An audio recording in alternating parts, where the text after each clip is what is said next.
Olá, hoje vamos falar sobre custos na propriedade rural para fazendas leiteiras.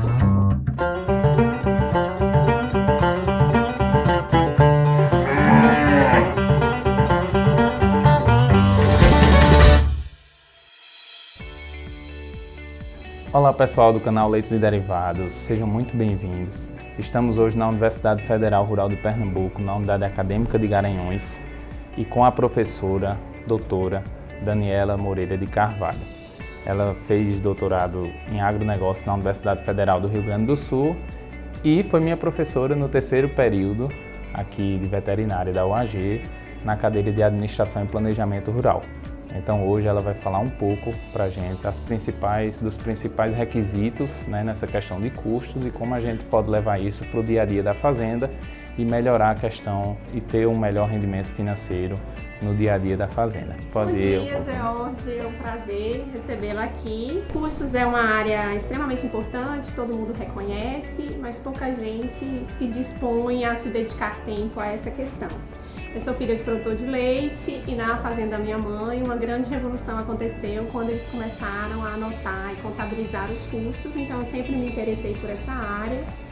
E hoje em dia eu acompanho algumas fazendas e o que a gente percebe é que custos é mais importante do que o preço do leite. Então a gente tem estudos mostrando que custos explica 6 vezes mais a rentabilidade do que o quanto o produtor ganha. O que isso quer dizer? Que ele pode receber um preço muito bom, mas no final não sobra nada. Produtores que estão mais atentos aos gastos costumam ter sobras melhores.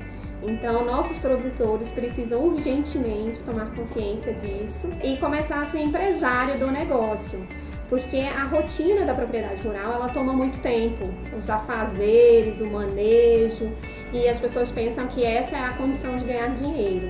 Se ela não estiver associada a uma análise, eu estou fazendo certo, posso fazer melhor, o risco de a gente continuar trabalhando muito, trabalhando duro e sem ganhar mais é altíssimo. E é isso que tem acontecido. A gente não reflete sobre como melhorar os processos, porque visualmente é muito difícil perceber isso. A gente consegue perceber à medida que a gente olha dados, olha os números. Então, não tem como analisar custos sem anotações. Então a gente tem que começar a anotar os principais itens.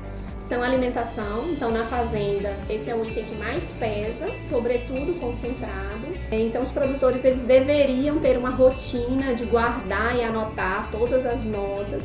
A dica que a gente dá é colocar uma caixinha na propriedade, lançar todas as notas e uma vez por semana você tirar um tempo de 1 a 2 horas e pegar esse material e contabilizar, colocar ou no papel ou de preferência no computador, mas esse é um desafio, nem todo produtor tem acesso a isso, às vezes o produtor tem dificuldade, mas ele pode convidar o filho jovem para auxiliar nesse processo, a esposa.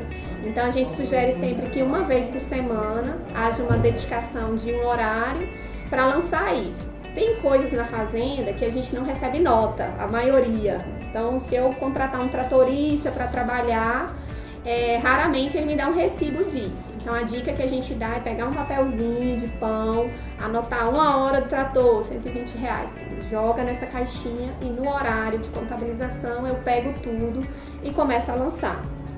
Isso é uma coisa muito simples. É pegar um papel e separar alimentação, energia e combustível, alguns subitens, facilita, e somar aquilo ali naquele mês.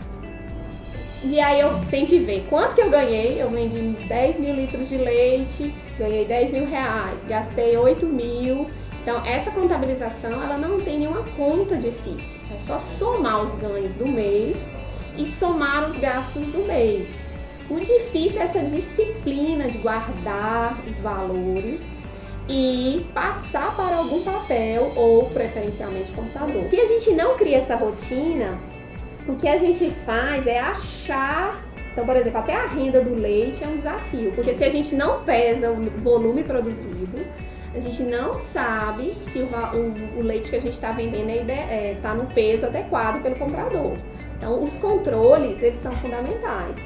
Nenhuma grande empresa ficou rica, a Coca-Cola, a Unilever, grandes corporações, só ficaram grandes porque controlam todos os itens de produção. Então, o produtor de leite ele não vai crescer e nem vai ganhar muito dinheiro se ele continuar negligenciando esse aspecto da contabilidade.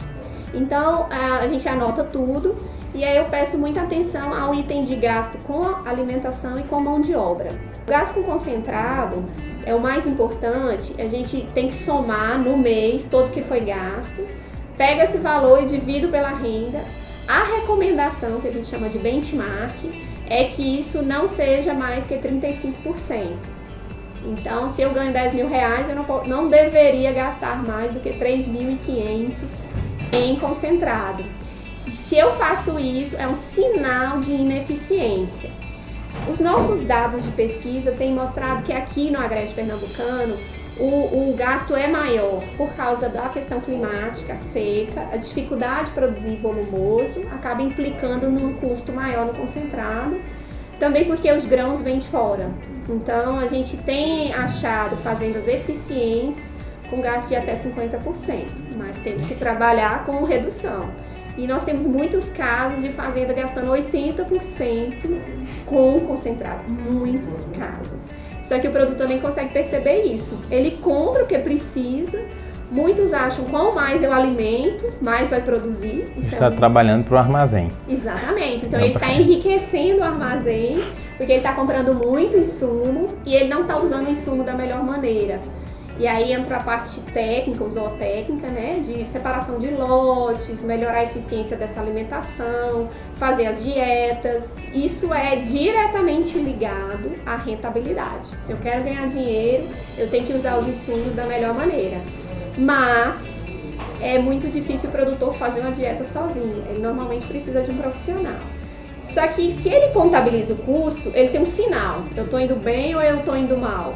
Então, o controle de custos, não adianta anotar tudo, que é outro problema. Alguns produtores anotam e nunca olham.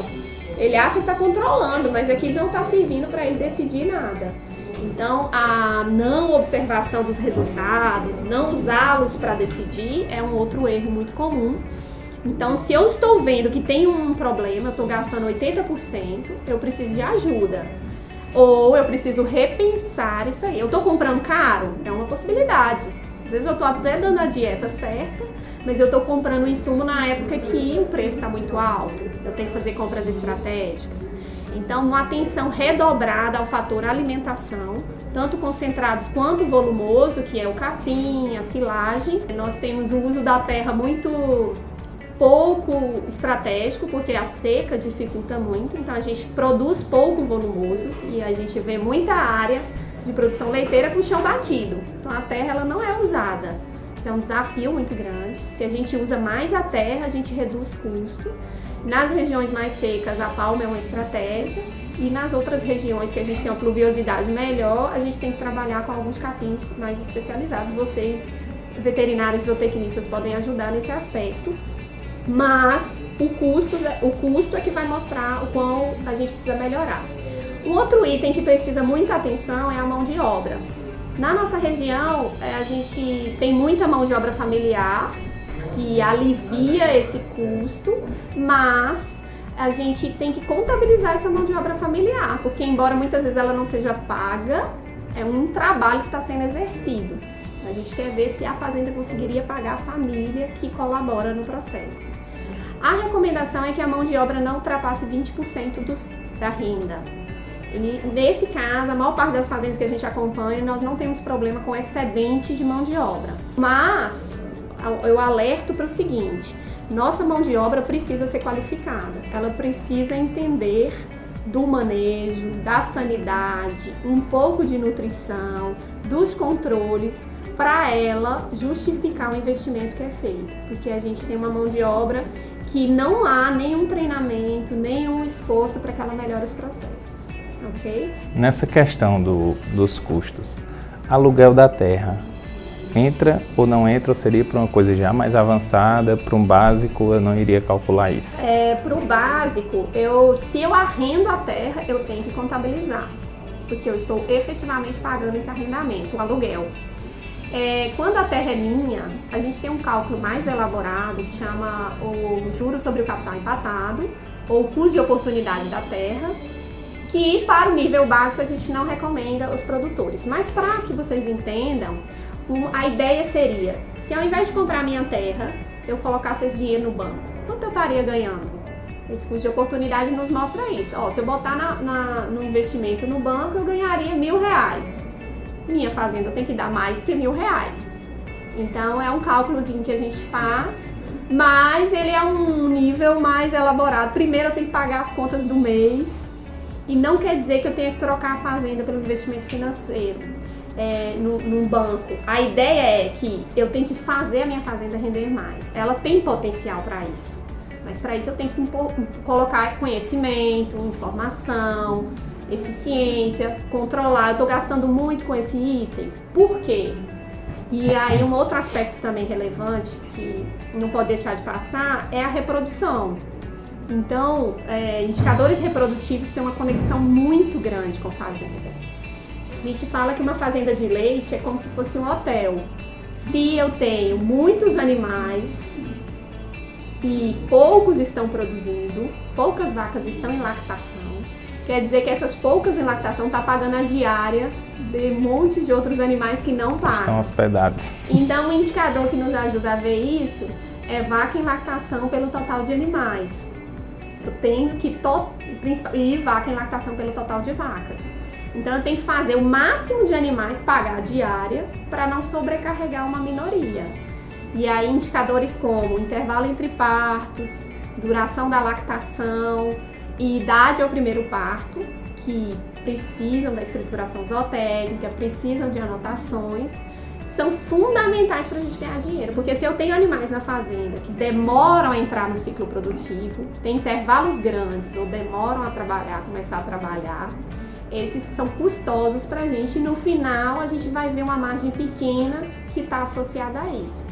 Uma outra analogia que a gente faz para ilustrar é uma família. Se o pai tem que dar conta de 2 filhos, ele tem uma renda que suporta. Se ele tem que bancar 6 filhos, ele tem mais dificuldade de arcar com isso. Então, se eu tenho pouca gente trabalhando na fazenda, vacas, e muita gente comendo, isso vai pesar no final. Isso a gente não vê com clareza, a gente vê só contabilizando tudo. E um outro fator, por exemplo, a idade ao primeiro parto. Se eu tenho novilhas que demoram muito a procriar, elas ficam muito tempo comendo, ocupando espaço, como se eu tivesse um filho em casa e ele com 40 anos ainda não trabalha. Então eu estou bancando uma pessoa que já está em idade, uma pessoa economicamente ativa, produtiva, mas que ainda não contribui com o processo familiar. Então na fazenda a gente tem que contabilizar, anotar quando que esse animal nasceu, como que está o ganho de peso dele, ele já está em época de colaborar, por que ele não está colaborando? Ele tem algum problema sanitário, ele tem algum problema nutritivo, e eu não consigo muitas vezes acompanhar isso só olhando o rebanho. O produtor tem a ilusão que só olhando eles conhecem tudo. Não, eu sei, eu conheço o meu gado. Eu sei quanto eu ganho. Eu sei quanto eu ganho. E ele vai só mais ou menos e na média. Na hora que a gente põe no papel, eles se surpreendem, porque muitas coisas não são a olhos vistos. Elas só são evidenciadas com muito detalhamento. Então, em resumo, o primeiro passo para quem não anota nada é pegar uma caixinha e jogar tudo lá. Isso, uma caixinha de sapato, joga as notas. As despesas, a receita é mais fácil, tende a ser menos, né? Assim, menos notas. Uma dica para receita, aqui a gente não é muito comum, mas em Minas a gente tinha muito, que é colocar um prego no curral. E a cooperativa, o laticínio, sempre dava um ticketzinho do volume que recebeu naquele dia. Bem pequenininho, você enfia no prego. Aí vai juntando aquele monte de notinhas no prego e nesse dia de contabilizar, que você vai estabelecer, sei lá, quarta-feira, 14h é o horário de contabilizar isso. Eu vou lá no prego, pego todas as notinhas de recebimentos, somo, coloco para aquela semana, pego todos os gastos daquela semana e contabilizo. Alguns cuidados, alguns erros comuns que são realizados é o seguinte: eu compro um concentrado que dura vários meses. eu tenho que colocar no mês de consumo. Então, se eu compro um volume, se eu quero saber custo de produção, e eu comprei um caminhão que vai durar esses 3 meses, eu tenho que colocar dividido por 3. Um outro erro muito comum, que os produtores são resistentes também a ajustar, é quando eu tenho várias atividades na fazenda. Eu tenho suíno, eu tenho cavalo e eu tenho vaca. Eu tenho que conseguir separar a ração do cavalo, a ração do suíno e a ração da vaca. Porque se eu coloco a vaca para pagar tudo, eu vou estar sendo injusta com o leite. Ele vai parecer mais caro do que de fato é. Então, é claro que é muito difícil fazer uma compra separada. Mas na hora de contabilizar, eu tenho que pensar, quantos sacos eu coloquei de milho que foram para os cavalos. Então, eu vou descontar isso e colocar para a vaca pagar o que de fato ela comeu. Então, pessoal, é isso. Acho que as dicas foram bem bacanas. Depois a gente volta aqui e faz uns vídeos um pouco mais elaborados para quem já tem alguma coisa, né, anotado, mas isso é um bom começo para quem não tem nada anotado e vai tocando a fazenda no dia a dia sem ter essas anotações. Então, nós agradecemos à professora Daniela a oportunidade aqui de participar do canal. Voltaremos mais vezes, né, que foi bem bacana. E aproveito e pedir para vocês se inscreverem no canal, deixa um legalzinho aí, se não para a gente, para a professora, tá valendo também. E se inscreva no canal, ative o sininho e até o próximo vídeo.